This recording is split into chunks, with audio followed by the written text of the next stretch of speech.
की एक्सरसाइज 13.8 का question number 8 के बारे में आज आपको बताते हैं। अच्छा क्वेश्चन है, ध्यान से पढ़िएगा। क्वेश्चन ध्यान से पढ़ने के बाद फिर क्वेश्चन में कुछ बचता ही नहीं, क्योंकि फिर तो आपको फॉर्मूला याद होना चाहिए। A dome of building is in the form of a hemisphere. एक बिल्डिंग की डोम है जो हेमिस्फीयर की शेप में है। From inside it was white washed, उसको अंदर से वाइट वॉश किया गया।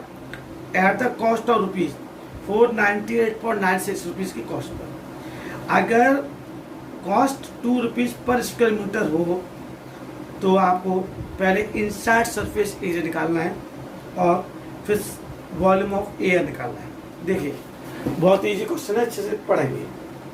पहले सबसे पहले हमें इनसाइड सरफेस एरिया निकालना है।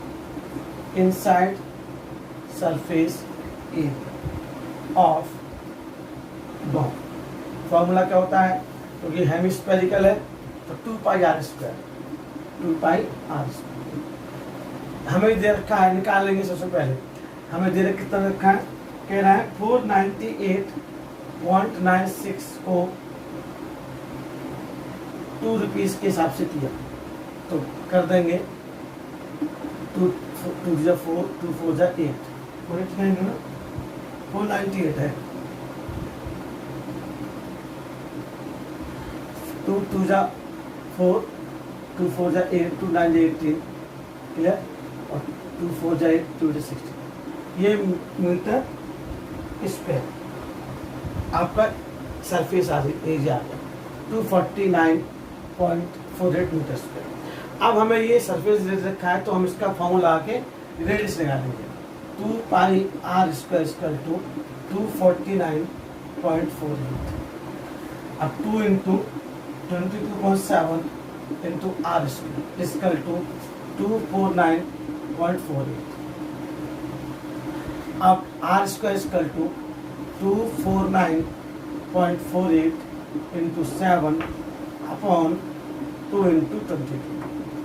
अब देखेंगे सब सॉल्व करेंगे। ये 2 से काट देंगे यहाँ से। ध्यान से देखिए 2 1 जा 2 2 2 जा 4 2 4 जा 8 फिर 2 4 जा 8 2 7 जा 14 2 4 जा 8 2 4 जा 8। अब 2 से काटेंगे फिर से 11 टाइम। ये देखिए 2 6 जा 12 2 2 जा 4 3 7 11 से काट देंगे 11 5 जा 55 कैरी कितना था 7 73 11 66 5.67 इंटू 7। अब 7 का मल्टीप्लाई करेंगे 7 7 जा 49 कैरी 4 7 6 जा 42 42 4 46 कैरी 4 7 5 35 4 39 39.69। ये आर स्क्वायर आया। अब हम आर निकालेंगे तो आर इक्वल टू √39.69। अब इसका स्क्वायर रूट निकालेंगे 39.69 का। देखिए 6 6 जा 36 कितना बचा 3 पॉइंट आदि 6 9 6 का डबल। अब 3 का देंगे 3 3 जा 9 3 2 जा 6 6.3 मीटर हमारा रेडियस आ गया 6.3 मीटर। हमने इनसाइड सरफेस एरिया निकाला तो हमारा आ गया 249.4 मीटर स्क्वायर। इसी का जो गिवन है इससे हमने रेडियस निकाल लिया 6.3 मीटर आ गया। अब हम क्या निकालेंगे, वॉल्यूम। क्या निकालेंगे, इसका डोम का वॉल्यूम। अब सेकंड पार्ट में निकालना वॉल्यूम। क्या निकालना, वॉल्यूम ऑफ एयर। अब 2/3 पाई आर क्यू, 2/3 इंटू 22.7 कितना है 6.3। तो 6.3 इंटू 6.3 इंटू 6.3 7 9 जा 63 और 3 3 जा 9। क्लियर। अब 44 इंटू 0.3 इंटू 6.3 इंटू 6.3। अब हम सबका मल्टीप्लाई करेंगे तो क्या आएगा, वॉल्यूम ऑफ एयर आएगा। सबका मल्टीप्लाई करके ही तभी तो निकलेगा 523.908 मीटर। क्लियर? क्वेश्चन नंबर 9 देखिए, 27 solid iron sphere, 27 solid sphere हैं, उनको मेल्ट करके एक नया स्फीयर बनाया गया है जिसका सरफेस एरिया S डैश है।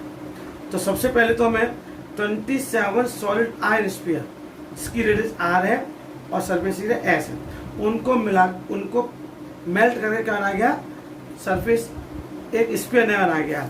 तो सबसे पहले हम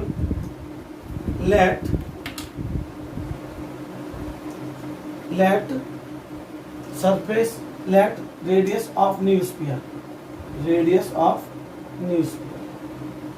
इक्वल टू R डैश। अब 27 स्फीयर को मेल्ट करके, तो 27 into 4/3 pi R cube equal to, उससे मिला एक नया sphere 4/3 pi R dash cube. समझ गए? 27 स्फीयर को मेल्ट करके एक नया स्फीयर बनाया गया है जिसकी रेडियस R डैश है। तो 4/3 पाई से 4/3 पाई कैंसिल, ठीक। तो 27 R cube equal to R dash cube. तो R डैश क्या हो जाएगा, 3R।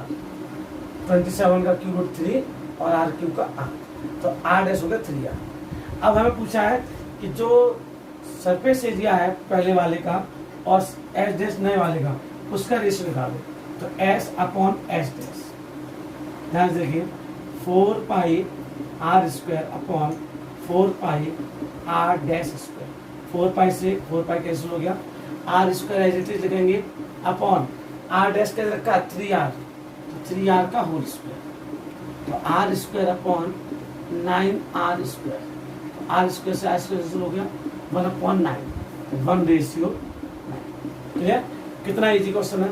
अगर आप देख रहे हो कैसे आपको 27 स्फीयर को मेल्ट करके नया स्फीयर बनाया गया। तो 27 इंटू स्फीयर फॉर्मूला लिख दीजिए और नया स्फीयर का फॉर्मूला लिख दीजिए। ये कैंसिल हो गया, R डैश निकलाया, फिर आप रेशियो निकाल दीजिए। सब 13.8 का लास्ट क्वेश्चन, क्वेश्चन नंबर 10। एक कैप्सूल है जो स्फीयर की शेप में है और जिसकी डायमीटर 3.5 मिलीमीटर है। तो कितना, हाउ मच मेडिसिन, तो उसमें उस कैप्सूल में कितनी मेडिसिन भरी जा सकेगी। तो हमें वॉल्यूम ऑफ स्फीयर निकालना है। अब देखो, volume of sphere formula 4/3 pi R cube, 4/3 diameter रखी आपको कितनी, 3.5, तो 3.5/2, 3.5/2 और 3.5/2।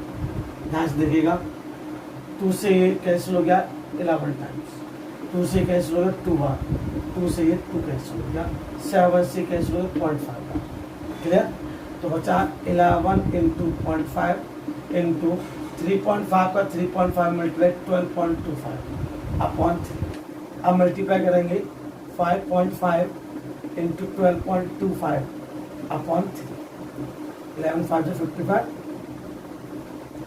अब 5.5 का 12.25 मल्टीप्लाई करेंगे तो 67.375 अपॉन 3 करेंगे। अब 3 का डिवाइड करते हैं तो इसमें 3 का मल्टीप्लाई करें 22.45 मिलीमीटर क्यूब। क्लियर? अब जो हमने संख्या नंबर छोड़ा ना वो 5 से बड़ा है, तो 5 से जो बड़ा होता है तो नंबर को इसमें एक ऐड कर लेते हैं, तो 5 से बड़ा तो 46 मिलीमीटर क्यूब हो जाएगा। ठीक है? अब आपकी पूरी एक्सरसाइज